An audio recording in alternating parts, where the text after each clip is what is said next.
ఓం సాయిరామ్. సమర్థ సద్గురు సాయినాథ్ మహారాజ్కి జై. సాయి భక్తులందరికీ నమస్కారం అండి. మన బాబా గారి దయ వల్ల మనందరం బాగుండాలి, సంతోషంగా ఉండాలి అని చెప్పి మనస్ఫూర్తిగా కోరుకుంటూ ఈరోజు వీడియో స్టార్ట్ చేస్తున్నాను ఫ్రెండ్స్. ఇక ఈరోజు వీడియోలో మనం చూడబోయేది ఏంటి అంటే, ఈ మాసం కార్తీక మాసం. ఈ మాసంలో ఈరోజు కోటి సోమవార పూజ అనేది జరుగుతూ ఉంది. ఈ కార్తీక మాసంలో వచ్చేటువంటి శ్రవణ నక్షత్రం రోజున కోటి సోమవారం వ్రతం యొక్క పూజలు అనేటివి అందరూ చేసుకుంటారు. ఈరోజు మనం హరిహరాదులను అంటే శివకేశవులను మనం పూజించుకునేటువంటి ముఖ్యమైన రోజు. మనం కొలిచేటువంటి మన బాబా గారు కూడా శివయ్య అంశతో పుట్టినవారే కాబట్టి ఈ కార్తీక పురాణంలో దీపం యొక్క మహిమను తెలిపేటువంటి ఒక కథను మీతో షేర్ చేయబోతున్నాను. ఆ కథను పూర్తిగా విని కొత్త వాళ్ళైతే మన ఛానల్ను సబ్స్క్రైబ్ చేసుకోండి, అలాగే కొంచెం సపోర్ట్ చేయండి.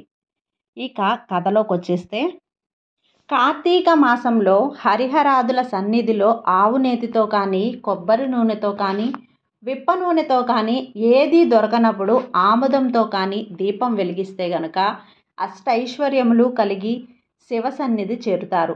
ఇందుకు గల కథ. పూర్వం పాంచాల దేశము పాలించున్న రాజుకు సంతానం లేక అనేక యజ్ఞాలు చేసి చివరకు తీరంలో అంటే నదీ తీరంలో తపమాచరించుచూ ఉండగా అక్కడికి ఒక మునిపుంగవుడు వచ్చాడు. అక్కడకు మునిపుంగవుడు వచ్చి, ఓ పాంచాల రాజా, నీవెందుకు ఇంత తపమాచరించుచున్నావు? నీ కోరిక ఏమిటి అని ప్రశ్నించాడు. ఓ ఋషిపుంగవ, నాకు అష్ట ఐశ్వర్యములు, రాజ్యము, సంపద అన్నీ ఉన్నాయి.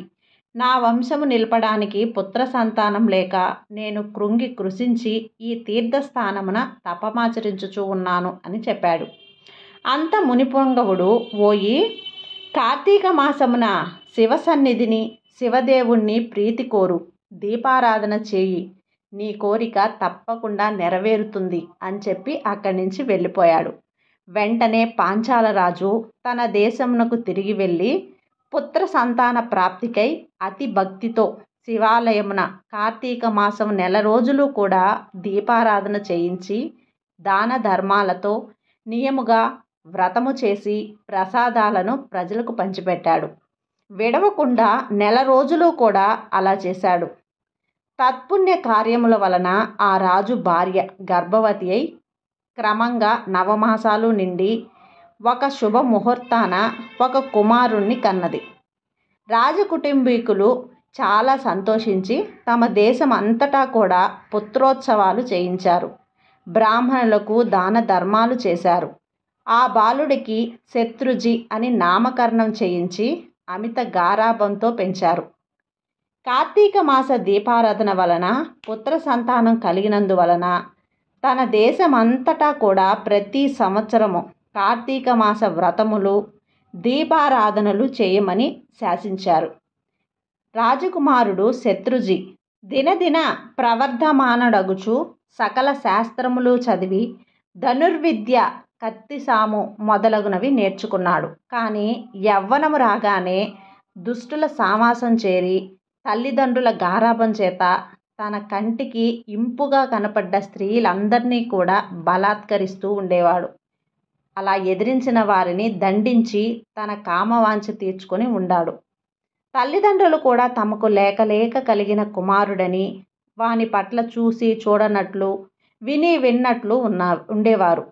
శత్రుజి ఆ రాజ్యంలో తన కార్యములకు అడ్డు చెప్పు వారందరినీ కూడా నరుక్కుంటూ కత్తి పట్టుకొని ప్రజలను భయానికి లోను చేస్తూ ఉండేవాడు. అలా తిరుగుతూ ఉండగా ఒకరోజు ఒక బ్రాహ్మణ స్త్రీ కనపడింది. ఆమె ఒక ఉత్తమ బ్రాహ్మణ స్త్రీ. ఆమెను చూసి ఒక ఉత్తమ భార్య, మిక్కిలి రూపవతి ఆమె అందచందాలను వర్ణించడానికి మన్మధుడికైనా కూడా సాధ్యం కాదు.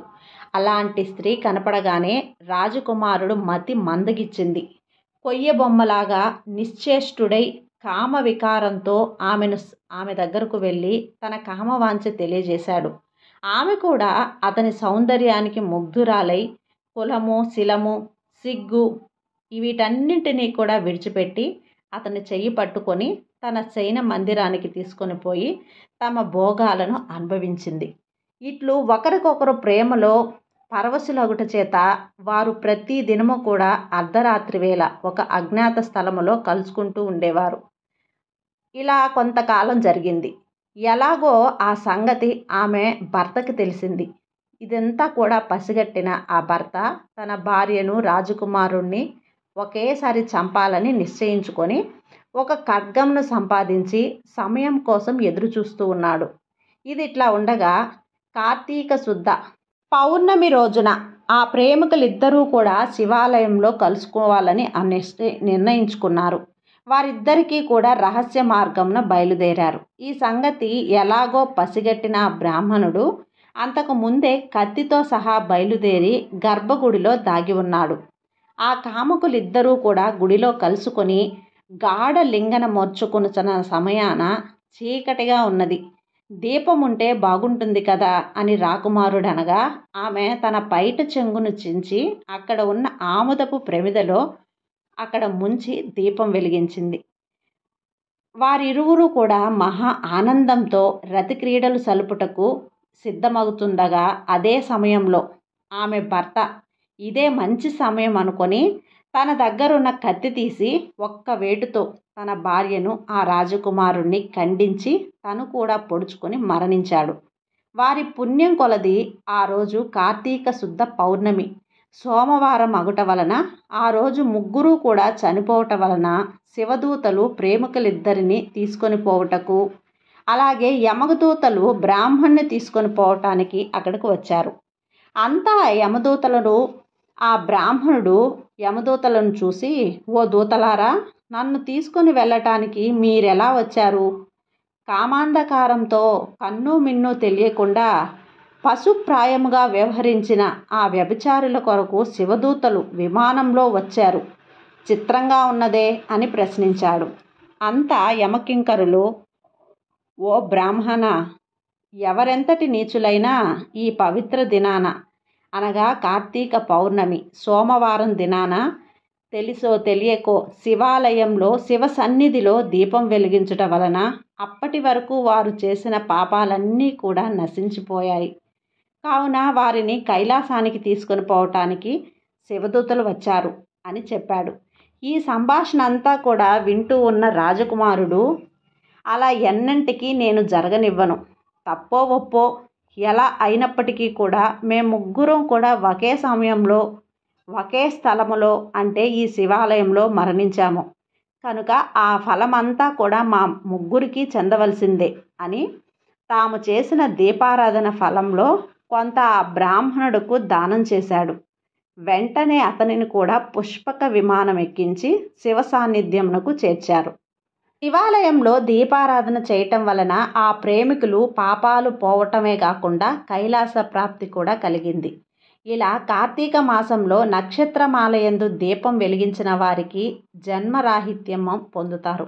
ఇలా మనం కార్తీక మాసంలో చేసేటువంటి ఈ దీపారాధన వల్ల మన జీవితంలో ఒక అద్భుతం కూడా జరగవచ్చు.